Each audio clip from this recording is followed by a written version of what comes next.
This week on Angelo's Workbench, we're going to do a how-to on polishing and cleaning up glass and doing the black trims. I hope you'll stick around.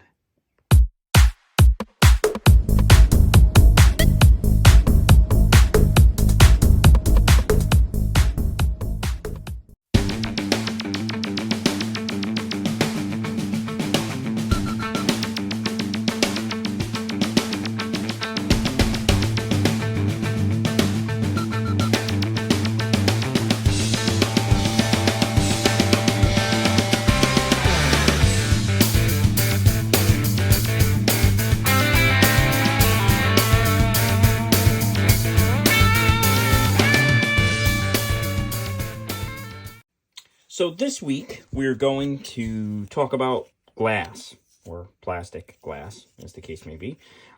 This kit was used, I had bought it, and the glass for the previous owner had been ripped off of the sprue. So I went in and I just took a little bit of a sanding stick, and I just kind of made that a little bit nicer and smoother. And I just want to check the fit of how it fits into the body, make sure that it fits nicely, and it looks good. And you can see it is really scratched. And then I will also do the same thing for the front glass. The front glass had the same problem. It was just ripped off of the sprue. So I'm looking to just kind of smooth that out, just to kind of make sure that it fits properly. And then that part is actually visible, or will be visible. So we've got to sand that down a little bit there. And then this glass, I think, goes in from the back as well. It's hard to tell. The back glass definitely goes in from the back. The front glass just kind of, it doesn't seem to have a very positive mounting location, and I need to figure this out before I start. It just kind of sits in there. Like, there isn't really good mounting location. And you can see this is bumping up a little bit. But it pretty much, that's going to be tricky to glue in. That's going to be very tricky to glue in. It looks like there's a little spot there, a little spot there, and a little spot there that I can glue. And that's how it fits. Now, painting the trim on this glass is especially crucial because, look, we have the wipers here. And then that panel that's black on most cars, that's down between the windshield and the hood, is right here. And this is all part of the glass. So this will definitely need to be painted black. And then feeling here, I can feel a slight recess, and that'll help me with the masking part. But let's talk about all these scratches. So we got lucky. There's no real deep scratches. These are all what I would call superficial scratches. They're light, they're not really deep into the plastic, so we don't have to sand. If there were deep scratches, I would be getting out a whole bunch of sanding sticks or sanding things. And these range from, I bought these in a big, huge kit off of Amazon. These range from 400 grit all the way up to, actually I have some 320s as well. From 320 to 400 all the way up to 12,000. And so what I would do if I had a deep scratch, I would go at it with the very significant grit. The lower the number, the rougher it is. So I'd be going at this with the 320 grit to polish that scratch out, and then move to the 600, and then move to the 800, and then move to the 1200, and so on, and move your way up. Because every time you go up to a smoother, finer grit, you're removing the more coarse scratches until you get to a point where you can go to a polish. And then you break out something. I have a Ryobi tool here that I got at Home Depot that I've been using for a while, and then I have a little buffing mitts on it. And then this actually has a foot pedal as well, which I have down here on the floor, and then I step on it and then push, and then I can control the speed of this with the foot pedal. That comes in very handy when you're working with one hand on a part and one hand on this. You don't have to be using a knob or twisting a knob. You can vary your speed while you're working. The foot pedal is a godsend. I don't have to go down here and start twisting this knob the foot pedal basically just takes it. And this whole thing is battery powered, so I don't have to worry about plugging it in. So it's a very, very nifty, cool tool. And it has this little, like, storage space for pieces, parts, but I have this as well, so I just keep it like that. But it is a great opportunity to store some of your buffing accessories and stuff like that. But so then that's what we go to for the polishing. And I like to use, I like Meguiar's rubbing compound, polishing compound. I like those. I also like some of the turtle wax stuff. The Novus 3-step system for polishing works very well as well. But today what we're going to focus on really is just the polishing aspect, because we don't have any really deep scratches. We don't need any sanding. So I'm going to get my polish and we're going to come right back. So I now have my polish. I like this for the glass. It works pretty well. And as I said, we don't have any deep scratches or sanding to do. So we're going to go right at the polish. And I can't tell what side these scratches are on, but we are going to polish both sides. So this is where you make a huge mess if you're not careful. So right off the bat, I'm going to kind of take, I have some model parts up here that you can't see just off the camera frame. I'm just going to kind of cover them with a paper towel, just in case I get some fling off of the part here. So kind of shake this stuff up a little bit, and then whoa, and now it is just slamming right out of that container.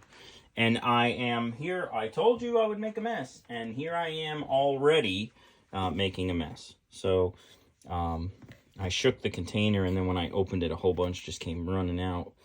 So we just need a little bit, and this is way too much. So I always keep paper towels at the ready to clean up. And so you're going to find that, and this is one of the things that's nice about the pedal action on this thing, is I can then go in very slow and then increase my speed as it goes. But I can tell you already that this is way too much polish. And as soon as my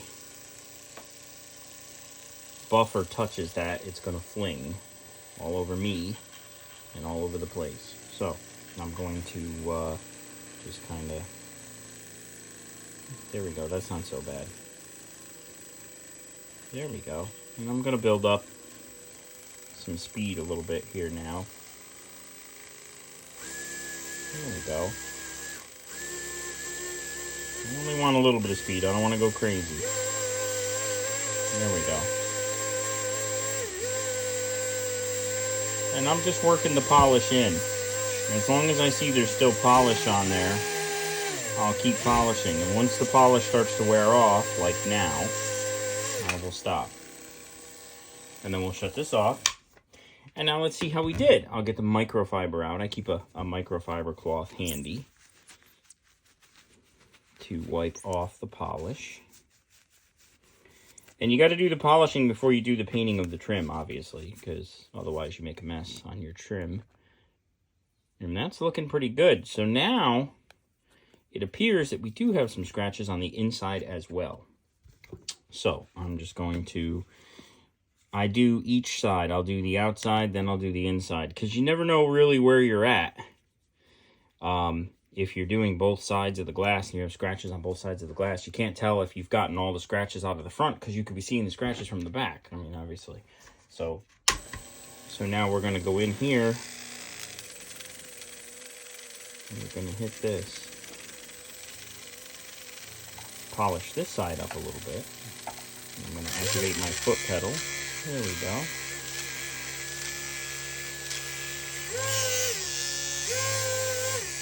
There we go. And I'm just getting the whole windshield. You need to make sure that the polish is wet. If the polish dries out, you're then going to burn the part, and you don't want to do that. So there we go. Let's shut that off. This thing's making a little bit of noise. All right, let's put that aside. Let's get the towel out. And let's see how we did. These scratches were very superficial, so I expect that they will polish out fairly easily. Yeah, let's see. Wow. Okay. So looking now, I can see just a few little dings here. I try to rub it with my fingernail and tell if it's on the inside or the outside. It appears to be on the outside. So I'll just give the outside one more little go.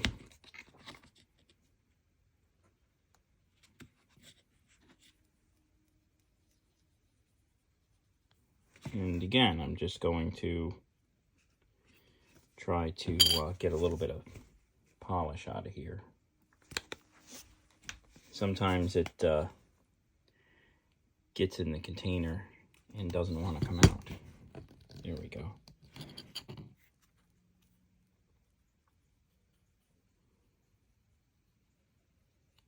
All right. Let's give this one more go, and I think we'll be good. Then we can start masking and painting.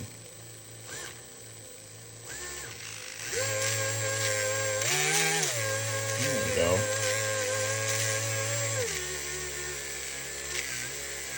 And if you run into a case where a windshield is really damaged really badly, then you can always make a new piece of glass out of, I use clear plastic packaging, stuff that comes in clear plastic packaging. You can make a windshield very easily. I've done that for a lot of my 3D printed cars.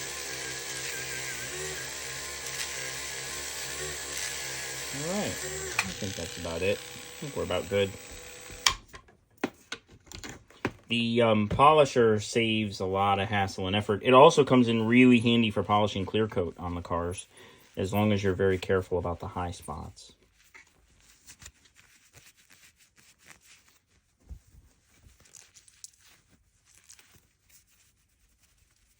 And I'm just rubbing it all off there. And now you can see we have a very clean, very clear windshield. I should say back window, compared to how the front one, how it was before. This one, you see a lot of the fine scratches, and here you see a lot of those fine scratches are now gone. So this is ready to be painted. Have the masked and painted. I'm gonna have to create a mask, and we will do that next. So now that I've polished this glass, one of the things that I don't want to do is damage the glass or get any paint overspray on it. So I'm going to be working on the insides of the glass. So the outside of the glass, I'm just going to put some painter's tape over. This will prevent paint overspray from getting on the glass, and it will also prevent me from scratching the glass if I'm sliding it around on the workbench and whatnot. So there, that is now good to go. So now the glass, luckily, has a very fine line that you can feel with your fingernail. That's going to help me make my trims. If not, what I will sometimes do is I will take a black pen and I will just mark where the line is. In fact, you know what? I think I'm going to do that anyway. So at this point, I need the big eyes. I'm going to break out the big eyes. I've got the camera in a little bit closer this time so that you guys can see a little bit better, maybe. I'm hoping. And I'm just going to be sure that I'm working in frame here. And so what I'm going to do here is very carefully and very slowly, I'm just going to kind of draw on the line. And I'm kind of staying toward the outside so that I don't go in the glass area. But this will make it so that when I put the tape on, I can more easily see that line. And again, I'm staying to the outside of the line. And I can't really see that top one. And I can't really feel it either, I think because it doesn't exist. So I'm going to kind of... And again, this is just a guide for the tape, really. I'm not trying to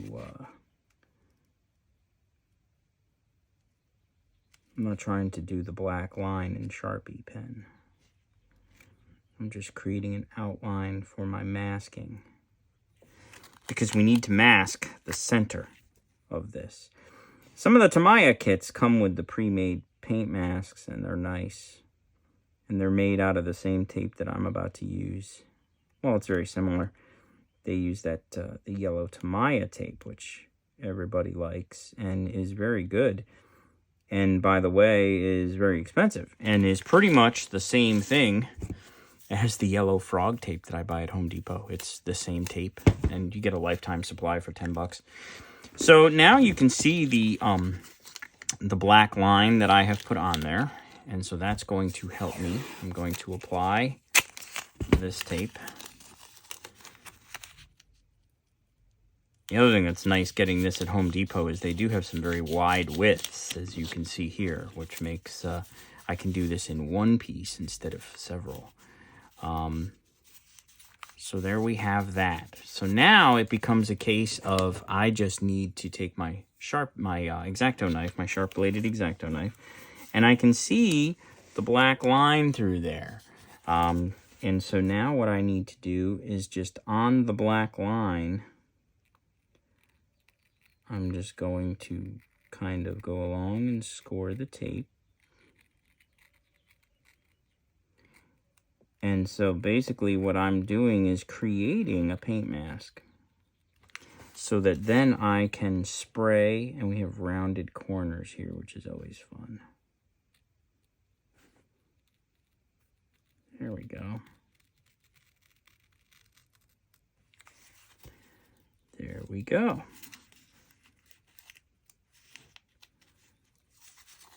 And I'm just kind of pushing the tape in the corners because they,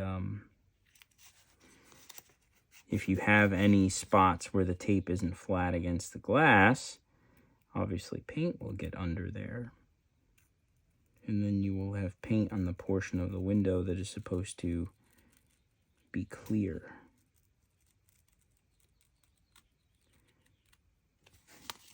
And also, if the tape is bubbled up, it prevents me from seeing the line. So I just need to burnish this down with a paintbrush handle. There we go.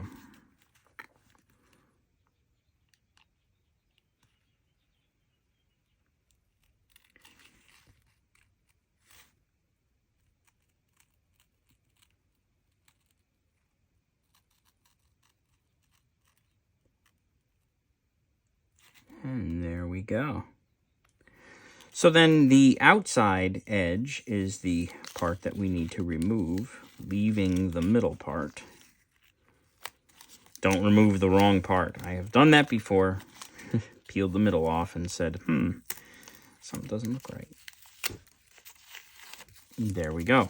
And so now I have created a rear window paint mask. And so now I'm just kind of burnishing it, and I'm checking it out, looking for if I made any kind of mistakes. And I've got one thing here in this corner that I'm not too keen on. I got a little piece right there. There we go.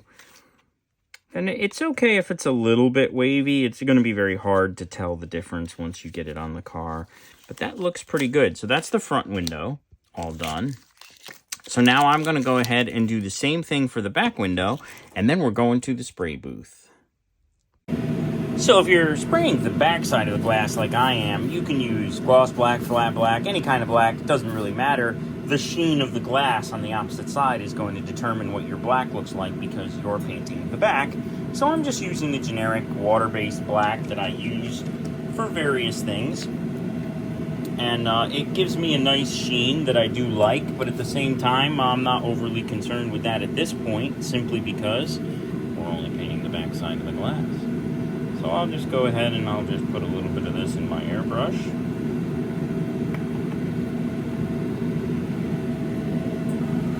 And you want to go very light with your first couple of coats, because if you go heavy, the paint is going to go underneath the mask. And I have burnished this, made sure that it is firmly affixed to the glass. So you'll see I'm going very light with my coats, very light. Because you don't want a heavy paint coat, capillary action will start happening, and it will actually suck the glue right under the tape, and then you will not have a smooth line. So I go very light with the coats. And then not only make sure that your yellow tape is good, make sure that your blue tape is good too, the tape that's on the front side, because if paint sneaks by, it will get on the window on the other side. All of your masking has to be good. And I'm not worried about getting spray on my hands because this is all water-based. That doesn't bother me any. So again, very light coats.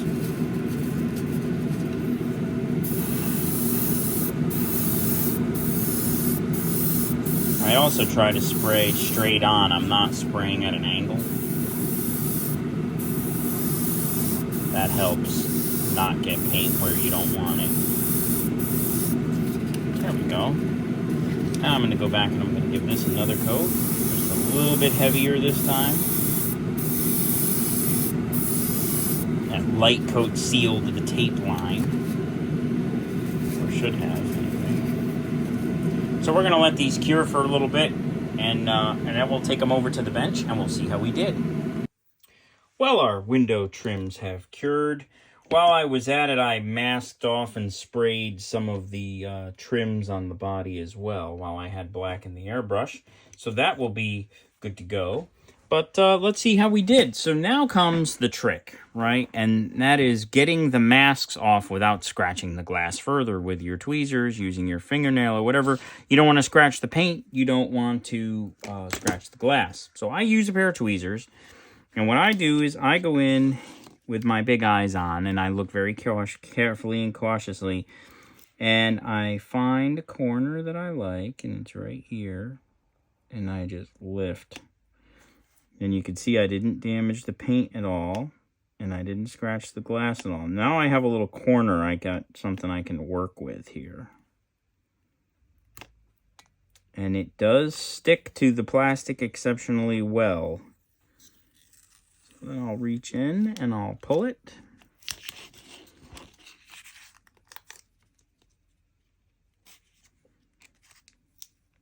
And I generally leave it attached to the tape because that helps.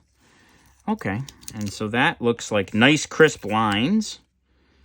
So let's peel the blue tape off and see how I did with the other side.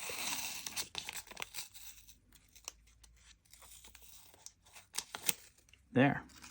And I'm trying not to touch it, obviously. It's dry, but I'm trying not to touch it. Oh, there we go. I'll just drop it instead. So there it is. And that looks great. And you can see the black trim came out okay. And the glass looks good. So this is ready for installation in the car. Let's see how we did on the other one. Again, I'll follow the same process. Find a corner that I like. There we go. I always remove from the corners. It's just easier that way. There we go. We've got a little lip here to grab onto.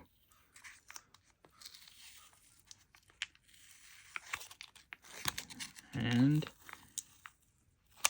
now I'll just put my big thumb right in the middle of the glass. All right, that looks good. And now let's pull this tape away. I see good sharp lines on the tape. That usually means if you see a blended line, that'll mean you got some paint on the window.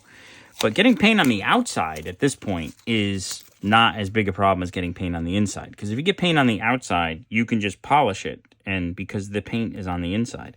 But if you get paint on the inside, you can't just polish it because then you'll polish off your paint that you just applied. So, but that back window looks good to me. Not bad. Maybe a little bit of touch up there, and you can touch up lines. So like if you have a line that is just a little bit where that's actually Sharpie, not paint.